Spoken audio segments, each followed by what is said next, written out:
شو رأيكم اليوم نجيب فول ونقطعه ومنجيب طنجرة. طبعا الفول غسلناه وحطيناه بالمي لبين ما جهزنا الثوم ومننزله على الطنجرة. ضفت على الفول ثوم أخضر مقطع وراح ضيف حبات ثوم مهروس، معلقة صغيرة معرمة من الثوم المهروس. والثوم الأخضر كتير ضروري. بطريقتي هي ما في كزبرة، طريقة الكزبرة رح أعملها بفيديو تاني، احضروا الطريقة للأخير لتشوفوا شو الإضافة اللي كتير مهمة. فليفلة حمرا يابسة وخشنة كتير طيبة مع الفول. وهلا رح انزل بزيت الزيتون، بدي نص كوب من زيت الزيتون. الفول بحب الزيت وأنا بحب الزيت. كان في على الفول مية غسيل الفول وكمان رح ضيف عليهم كوب من المي واطبخهم على نار متوسطة. وهلا رح نحرك وبملح قبل ما يستوي بشوي.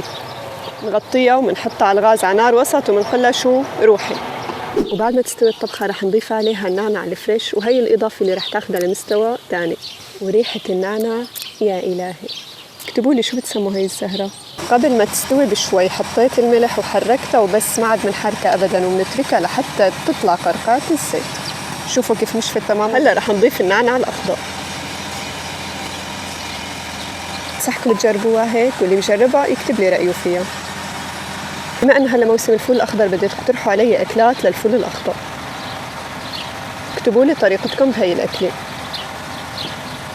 وأكيد رح نقدم معها عيران، وما بننسى البصل الأخضر.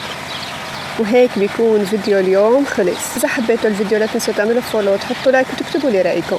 بحبكم كتير، باي.